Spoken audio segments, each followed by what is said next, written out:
So Tesla hit a raising wedge, and that's a very good chart here. And I want to show you a few things about when you see a chart like this and why you should definitely use FinViz to make money when it comes to stock market. So let's take a look over here what exactly we've been looking for and why you should consider getting into and buying a stock when we have something like this, which is a raising wedge. So over here you can see bounce off 2 times of a double bottom. Here it's bouncing off right here in June, bouncing off another failed attempt in July. But one thing you can see here, and this is something you should have always watched for, is that with this chart it's consistently doing something very interesting. It keeps on getting higher highs and lower lows. That is the key here. So right here you can see the low lows that are getting higher and higher up in this raising wedge, and you can see how it goes. And another thing about this is the highs, but they're consistently getting rejected at a certain point in time for a bit.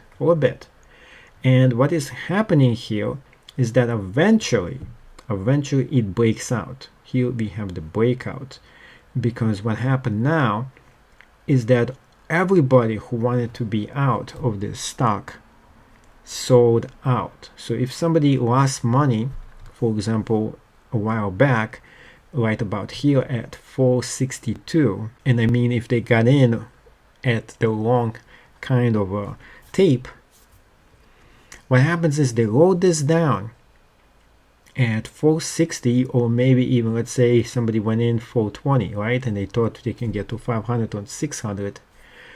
What they did, they kept on selling until they selling got exhausted at around 250. And then after most people took the tax loss on this, what happens is as it goes higher, a lot more people start to sell as it goes higher, and they're like, oh, thankfully I can get out of this stock, right? And they sell out of it. As they consistently keep doing this, eventually the overhead resistance disappeared, and everybody who wanted out of the stock basically got out.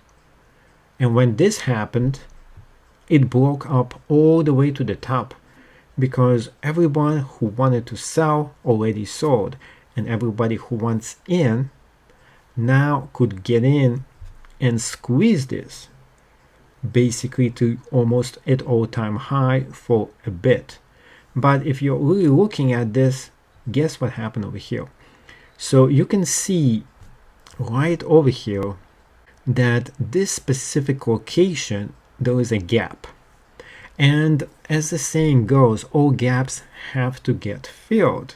And eventually the gap over here that has been took a really long time is getting filled right there. It's almost there, which means we have another day that this stock is going to get even higher, because it's going to fill this specific gap that wasn't filled since February. That's how long this stock has memory for. So all gaps have to get filled. Now we have a rejection right here, upside down hammer. So what's going to happen next? There's going to be some kind of a rejection probably at this price point right here. And this thing can go all the way to 420 before we have some kind of a rejection, because there is a barrier right there where people are, okay, it's too high.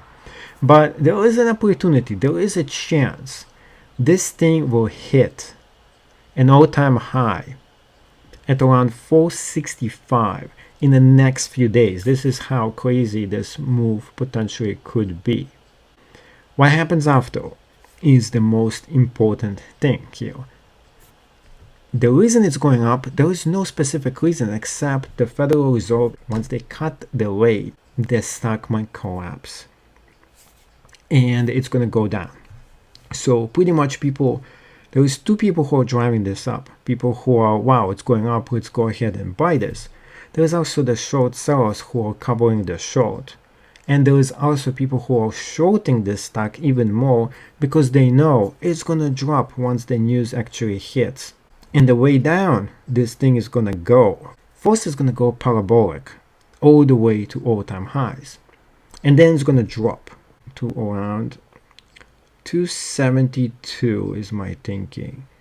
Now, this is a move within the next month or so that I suspect this to happen. But it could go low. It could go ahead and test 217 again. There is a possibility for that. So this move is not sustainable. It's a short-term way for you to gamble. But then it's going to drop once again. And that's going to happen right around the earnings. It's going to get pumped before the Federal Reserve makes its decision. And after the earnings, we are going to be actually looking at a waterfall decline of this stock all the way back to all-time lows of the year.